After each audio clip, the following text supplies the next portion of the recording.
Upon hearing these words of Lord Baladev's, which were full of potency, courage, and strength, and were appropriate to his transcendental power, the Kauravas became furious and spoke as follows. "Oh, how amazing this is! The force of time is indeed insurmountable. A lowly shoe now wants to climb on the head that bears the royal crown.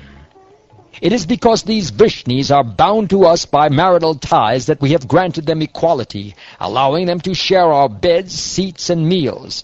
Indeed, it is we who have given them their royal thrones. Only because we looked the other way could they enjoy the pair of yak-tail fans and the conch shell, white umbrella, throne, and royal bed. No longer should the Yadus be allowed to use these royal symbols, which now cause trouble for those who gave them, like milk fed to poisonous snakes. Having prospered by our grace, these Yadavas have now lost all shame, and are daring to command us. Us! How would even Indra dare usurp anything that Bhishma, Drona, Arjun, or the other Kurus have not given him? It would be like a lamb claiming the lion's kill."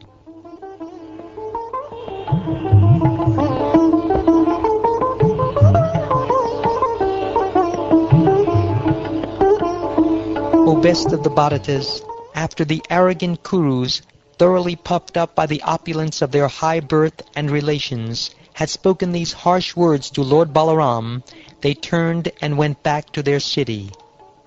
Seeing the bad character of the Kurus, and hearing their nasty words, the infallible Lord Balaram became filled with rage. His countenance frightful to behold, he laughed repeatedly and spoke as follows. "Clearly, the many passions of these scoundrels have made them so proud that they do not want peace. Then let them be pacified by physical punishment, as animals are with a stick. Ah! Only gradually was I able to calm the furious Yadus and Lord Krishna, who was also enraged. Desiring peace for these Kauravas, I came here.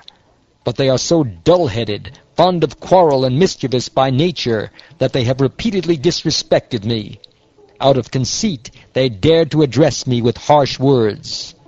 King Ugrasena, the lord of the Bhojas, Vrishnis, and Andakas, is not fit to command when Indra and other planetary rulers obey his orders? That same Krishna who occupies the Sudharma assembly hall, and for his enjoyment took the Parijata tree from the immortal demigods, that very Krishna is indeed not fit to sit on a royal throne?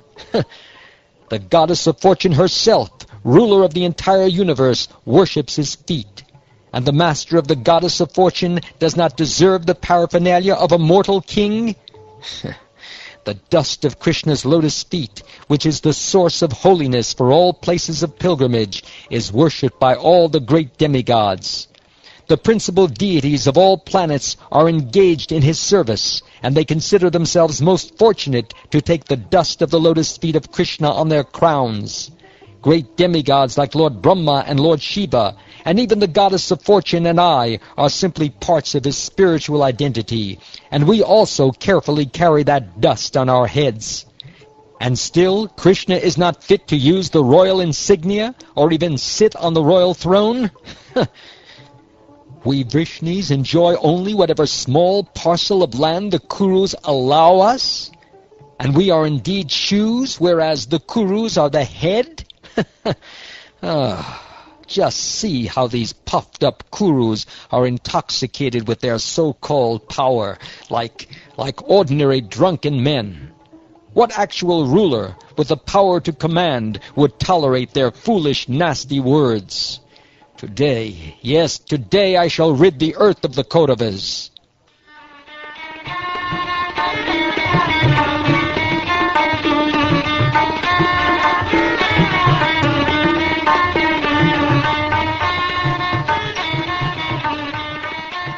Thus he took his plough weapon and rose up as if to set the three worlds ablaze. The Lord angrily dug up Hastinapur with the tip of his plough and began to drag it, intending to cast the entire city into the Ganges.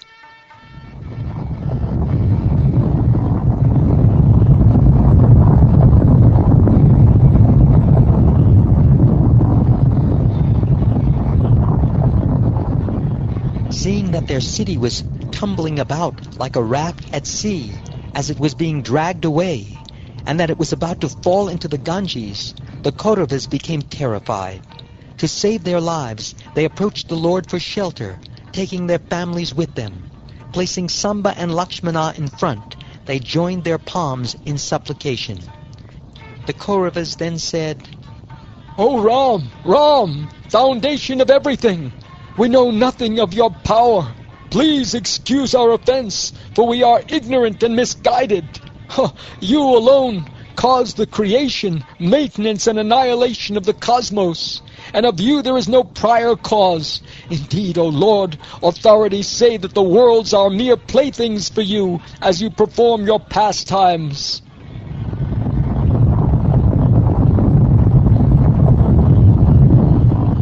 O unlimited one of 1,000 heads, as your pastime, you carry this earthly globe upon one of your heads.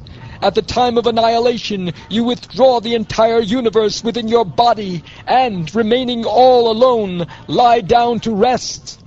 Your anger is meant for instructing everyone. It is not a manifestation of hatred or envy.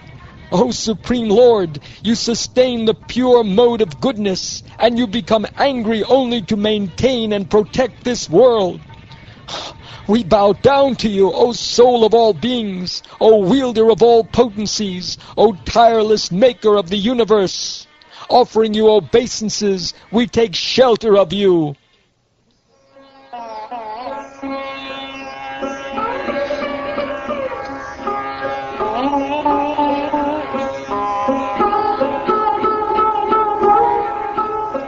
Thus propitiated by the Kurus, whose city was trembling, and who were surrendering to him in great distress, Lord Balaram became very calm and kindly disposed toward them.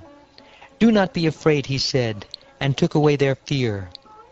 Duryodhana, being very affectionate to his daughter, gave as her dowry 1,200 60-year-old elephants, 120,000 horses, 6,000 golden chariots shining like the sun, and 1,000 maidservants with jeweled lockets on their necks.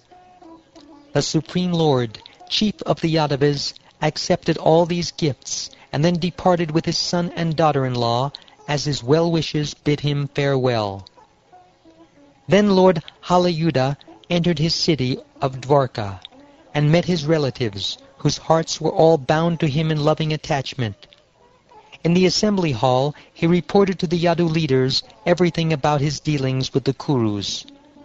Even today, the city of Hastinapur is visibly elevated on its southern side along the Ganges, thus showing the signs of Lord Balaram's prowess.